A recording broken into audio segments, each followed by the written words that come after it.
ஆனால் இந்த ஆண்டு தொடக்கத்தில் வந்து பாருங்கள், 10ஆம் இடத்துல 4 கிரகங்கள், உங்கள் ராசிக்கு 10ஆம் இடத்துல தனுசு வீட்டில் 4 கிரகங்கள் இருக்குது. அதை மறந்துடக்கூடாது. அப்படிப்பட்ட மீனத்துக்கு 2.5 வருஷம் பெரிய தலைவலி. இந்த சனி பகவான் என்ன பண்ணுறாரு? ஐயா சாமி, நீ வேணும்னா ஸ்பீடாக போ, நான் கவர்மெண்ட் பஸ்ஸை பிடிச்சிட்டு வரேன்னு சொல்லிவிட்டு வண்டியுடன் அவரை அனுப்பி விடுங்க. அவர் வீட்டுக்கு வந்து சேருவாரா சேரமாட்டாருன்னு தெரியாது. அவசரமாக கிளம்பக்கூடிய மீன ராசிக்காரர்களுக்கு இது கடைசி நேரமாக. 2026 ஜூன் மாதத்திற்கு அப்புறமா பார்த்தீங்கன்னாக்கா இவர்களுக்கு மிக நல்ல ஒரு எல்லா வகையான குழப்பத்துக்கும் பிரச்சனையிலிருந்து மீண்டு வெளிவருவதற்கு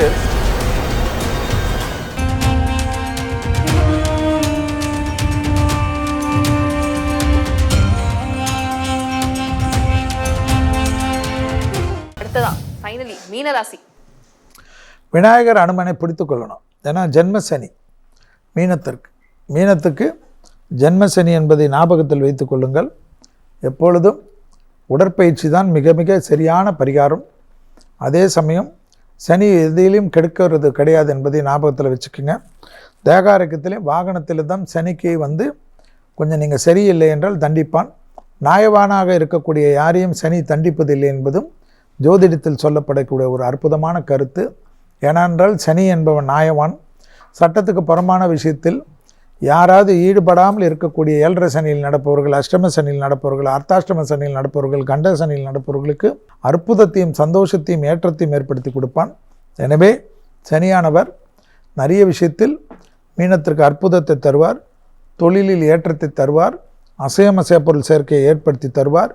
பிதிர்ஸ்தானத்தை குரு பார்வையிடுவதனால் தாய் வழி உறவு, தந்தை வழி உறவு ஏற்றம் கிடைக்கும். பூர்வ புண்ணியத்தில் குரு வருவதனால் பிள்ளைகள் விஷயத்தில் கோபதாபம் வேண்டாம். அபிராமி அந்தாதியில் இருக்கக்கூடிய 40, 59, 75 படிப்பது நன்மை ஏற்படுத்தி தரும். தாய் வழி உறவு, தந்தை வழி உறவுடன் தகராறு இல்லாமல் இருப்பது மீனத்துக்கு யோக பலத்தை நிச்சயமாக பெற்றுத்தரும். தலைமுறையாக இருக்கக்கூடிய சொத்து பிரச்சனையை தீர்த்து கொடுப்பதற்கு கிரகங்கள் உங்களுக்கு தயாராக இருப்பதையும் ஞாபகத்தில் வைத்து கொள்ளுங்கள். முதலிலே பெற்றோர் பெரியோருடைய தேகாரக்கும் அதீத கவனம்.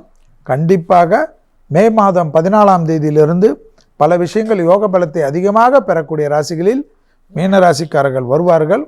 வாகனங்களில் வித்தைகள் வேண்டாம். வாகனம் பழுதடைந்திருந்தாலும் அதை மாற்றிட்டு பொறுமையாக போங்க. கண்டிப்பாக டிரைவர் ஸ்பீடாக ஓட்டினாலும், ஐயா சாமி நீ வேணும்னா ஸ்பீடாக போ, நான் கவர்மெண்ட் பஸ்ஸை பிடிச்சிட்டு வரேன்னு சொல்லிவிட்டு வண்டியுடன் அவரை அனுப்பி விடுங்க. அவர் வீட்டுக்கு வந்து சேருவாரா சேரமாட்டாருன்னு தெரியாது. ஆனால் நீங்கள் அந்த வண்டியில் உட்காந்திங்கன்னா நீங்கள் நிச்சயமாக வீட்டுக்கு போக முடியாது. கடைசி நேரத்தில் கிளம்பி அவசரமாக கிளம்பக்கூடிய மீன ராசிக்காரர்களுக்கு இது கடைசி நேரமாக மாறிவிடும். அதீத கவனமாக வாகனத்தில் பார்த்து கொள்வது உத்தமம்.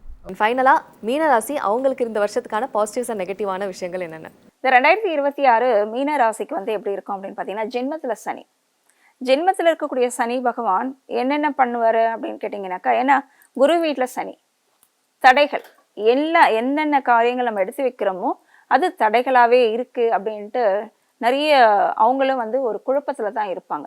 செய்யக்கூடிய வேலைகள் 1க்கு 2 வாட்டி நடக்குது, உடனே நடக்கலை அப்படின்ற ஒரு மனக்கவலை எல்லாமே இப்போ இந்த மீனராசிக்கு இருக்குது. 2026 ஜூன் மாதத்திற்கு அப்புறமா பார்த்தீங்கன்னாக்கா இவர்களுக்கு மிக நல்ல ஒரு காலம்தான். ஏன் அப்படின்னு சொல்கிறேன்னா, குரு பார்வை நேராக 9ஆம் பார்வையாக இந்த மீன ராசிக்கு விழுறதுனால கண்டிப்பாக இவங்களுக்கு மீன ராசிக்கு இந்த 2026 மிக அற்புதமான ஒரு காலமாக பார்க்கலாம்.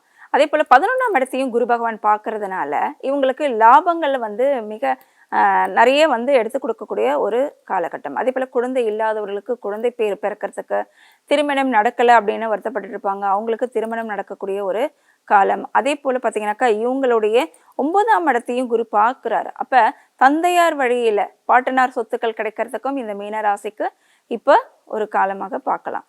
அதே நேரத்தில் இவர்களுக்கு இவருடைய 11ஆம் இடத்தையும் பார்க்கறதுனால புதுவித வியாபாரங்கள் இல்லை பிஸ்னஸ் ஏதாவது பண்ணுறாங்க அப்படின்னு கேட்டிங்கனாக்கா இப்போ இந்த காலகட்டம் இவர்களுக்கு வந்து நல்ல ஏற்றத்தை ஏற்படுத்தி கொடுக்கக்கூடுது.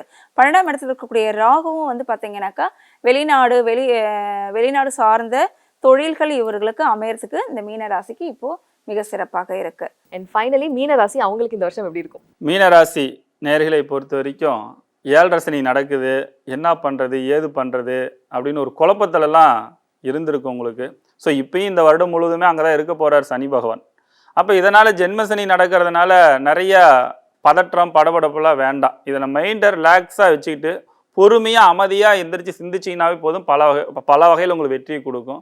குறிப்பாக சொல்லப்போனால் இந்த மீனராசிக்காரர்களை பொறுத்த வரைக்கும் மே மாதத்துக்கு அப்புறம் குருவினுடைய பார்வை இதெல்லாம் ரொம்ப விசேஷமான ஒரு தன்மை தான். உங்கள் ராசிக்கு 12ஆம் இடத்துல ராகு, உங்கள் ராசிக்கு 6ஆம் இடத்துல கேது. இப்போ இதிலிருந்து எல்லா வகையான குழப்பத்துக்கும் பிரச்சனையிலிருந்து மீண்டு வெளிவருவதற்கு சூரிய உதயத்துக்கு முன்னாடி எந்திரிச்சு குளிச்சுட்டு வீட்டில் விளக்கு போட்டுருங்க. சகல காரியமும் உங்களுக்கு வெற்றியை கொடுக்கும். இந்த 7.5 சனியை பார்த்து நீங்கள் பயப்பட வேண்டிய அவசியமே இல்லை. புதிய பொறுப்புகள் வாய்ப்புகள்லாம் தேடி வந்து அமைச்சு கொடுக்கும். குறிப்பாக இந்த மீனராசிக்காரர்களை பொறுத்த வரைக்கும் இந்த திருமணம் சம்பந்தப்பட்ட விஷயத்தில் பக்கத்தால் வரும், அப்படியே பிரேக் ஆகும். ஸோ இவங்களுக்கு எல்லாருமே வாரந்தோறும் வெள்ளிக்கிழமை நாளில், ஏன்னா உங்கள் ராசிக்கு 10ஆம் இடத்துல சுக்கிரன் இருக்கிறனால வாரந்தோறும் வெள்ளிக்கிழமை நாளில் தலைவாழையில ஸ்வீட் வச்சு சாப்பிட்டுட்டு வாங்க. மீனராசிக்காரங்களை மட்டும் இல்லை, எல்லா ராசிக்காரங்களுமே ஆண்களுக்காகட்டும் பெண்களுக்காகட்டும் விரைவில் திருமணம் நடைபெறக்கூடிய அமைப்பு கண்டிப்பாக உருவாக்கி கொடுக்கும். இந்த மீனராசிக்காரங்களை பொறுத்த வரைக்கும் கல்வித்துறையில் இருப்பவர்கள், விளையாட்டுத்துறையில் இருப்பவர்கள், சினிமா துறையில் இருப்பவர்கள், இந்த துறையில் இருக்கிறவங்க எல்லாத்தையுமே புதிய பொறுப்புகளில் தேடி வந்து அமைச்சு கொடுக்கும். ஆடை ஆபரணம் சேர்க்கை பல வகையில் ஒரு குழப்பத்தை உண்டு பண்ணும். இதெல்லாம் வாங்கி கொடுத்தீங்கனாலும் பிரச்சனை வரும். மற்றவங்களுக்கு கொடுத்தீங்கனாலும் சொந்தக்காரன் வாங்கிப்போம் எனக்கு இது குறை அது குறைலாம் சொல்லுவாங்க. அதெல்லாம் காதில் வாங்கிக்காதீங்க. உங்கள் மனசுக்கு என்ன தோணுதோ அதை செய்யுங்க. கரெக்டாக நல்ல முறையில் முன்னேற்றத்தை ஏற்படுத்தி கொடுக்கும். இந்த ஆண்டு உங்களுக்கு நல்ல முறையில் முன்னேற்றம் ஏற்படுத்தி கொடுக்க வேண்டும் என்றால் சனிக்கிழமை நாளில் ராமேஸ்வரம் சென்று தரிசனம் பண்ணிட்டு வாங்க. ஏன்னா சனி பகவான் அங்கே தான் இருக்கிறார். இந்த சனிக்கிழமை நாளில் ராமேஸ்வரம் சென்று வரும்போது மீனராசிக்காரர்களுக்கு பல வகையில் வெற்றிகள் ஏற்படுத்தி கொடுக்கும். ஃபைனலாக மீனராசி அவங்களுக்கு இந்த வருஷத்துக்கான பாசிட்டிவ்ஸ் அண்ட் நெகட்டிவான விஷயங்கள் என்னென்ன? மீனராசி அன்பர்களுக்கு என்னுடைய பலனை சொல்கிறேன். உங்கள் ராசியினுடைய சின்னம் என்னென்னா மீன்கள். அதாவது எதிரும் புதிருமாக இருக்கக்கூடிய மீன் எங்கே இருக்கும்? கடலில் இருக்கும், இல்லைன்னா மீன் தொட்டியில். மீனுடைய வேலை என்ன? சுத்தம் பண்ணும். நல்ல அற்புதமாக மிகவும் சுறுசுறுப்பாக, மீனை பார்த்தாவே உற்சாகம், மிகவும் உற்சாகமாக இருக்கக்கூடிய ராசி தான் மீன். அப்படிப்பட்ட மீனத்துக்கு 2.5 வருஷம் பெரிய தலைவலி. இந்த சனி பகவான் என்ன பண்ணுறாரு? 12லேருந்து விலகி ராசிக்கு வந்து ஏதாவது ஒரு பிரச்சனை சங்கடங்கள் நீங்கள் அனுபவிச்சு தாங்க இருக்கணும். அதெல்லாம் நீங்கள் மறுக்கவே முடியாது. 10ஆவதுக்கு ராசியாதிபதி சுகஸ்தானத்தில் போய் உக்காந்துட்டான். ஏன்னா 4ஆம் இடத்துல இருக்கிற குரு உங்களுக்கு பெருசாக பண்ணுறது கிடையாது. ஆனால் இந்த ஆண்டு தொடக்கத்தில் வந்து பாருங்கள், 10ஆம் இடத்துல 4 கிரகங்கள், உங்கள் ராசிக்கு 10ஆம் இடத்துல தனுசு வீட்டில் 4 கிரகங்கள் இருக்குது. அதை மறந்துடக்கூடாது. ஏன்னா சூரியன் இதெல்லாம் இவங்க இருக்கிறாங்க, சப்போர்ட் பண்ணுவார். சூரியன் 10ல் இருந்தால் அரசு வேலை கிடைக்கும். புதன் 10ல் இருந்தால் படிக்காதவங்களுக்கு நல்ல வேலை கிடைக்கும், படித்தவங்களுக்கு நல்ல வேலை கிடைக்கும். சுக்கிரன் 10ல் இருக்கிறான், கண்டிப்பாக ஒரு 2 வீலரோ காரோ வாங்குவீங்க. இப்போ செவ்வாய் 10ல் இருக்கிறார், ஒரு நிலபுலன்கள் வாங்குவதற்கு வாய்ப்பு இருக்குது. ஒரே மைனஸ் சந்திரன் 3ஆம் இடத்துல இருக்கிறார். அதனால் தாய் வழியில் கொஞ்சம் கவனமாக இருங்க. குறிப்பாக இவர்கள் வந்து கண்கள் சம்பந்தப்பட்ட விஷயத்தில் ரொம்ப கவனமாக இருக்கணும். ராகு 12ஆம் இடத்துல இருக்கிறதுனால ஒன்றும் பிரச்சனை இல்லை. கை கால் வலி இருக்கும், நரம்புகள் பாதிப்புகள் இருக்கும், பெருசாக ஒன்றும் இருக்காது. பொதுவாக மீன ராசிக்கு, மீனம் ராசினாவே குரு தான். அப்போ குரு, மீனம்னா எங்கே? கடல் இல்லையா? அப்போ குருனா யார்? தட்சிணாமூர்த்தி. கடலோரத்தில் இருக்கக்கூடிய தட்சிணாமூர்த்தி வழிபாடு தான் இவர்களுக்கு மிக அற்புதமான யோகத்தை கொடுக்கும். அதனால் இந்த ராசி அதிபதிகள் பயப்பட வேண்டாம். என்னடா 7.5 சனி நடக்குதேன்னு கவலைப்பட வேண்டாம். சனிக்கிழமை ஒரு வேளை உப்பு இல்லாமல் மதிய நேரத்தில் சாப்பிடுங்க. கடலோரத்தில் இருக்கக்கூடிய தட்சிணாமூர்த்தி எங்கே இருக்கிறார்? திருச்செந்தூரில் இருக்கிறார். அங்கே போய் வழிபாடு பண்ணுங்க, மேன்மையான நிலைக்கு வந்துடுவாங்க. அது மட்டும் இல்லாமல் இந்த மே மாதம் குரு 5ஆம் இடத்துக்கு வரார். ராசி பார்க்க போகிறார் இல்லையா? 5லே குரு கெஞ்சினாலும் கிடைக்காது. உங்களுக்கு நல்ல மாற்றங்கள். இவ்வளோ நாள் இப்படி இருக்கிறோமோ அப்படின்னு கவலைப்படாதீங்க. எந்த பிரச்சனையாக இருந்தாலும் சரி, கடன் பிரச்சனை, வயிற்று வலி பிரச்சனை, அல்லது தொழில் பிரச்சனை, எல்லா பிரச்சனைகளும் குரு பார்க்க கோடி நன்மைன்னு சொல்லுவாங்க. எதுக்கு பயப்படுறீங்க? குரு மாறுவார். மே மாதம் மாறினதுக்கு அப்புறம் உங்கள் வாழ்க்கை உயரம் என்பது என்னுடைய கருத்து. வாழ்த்துக்கள்.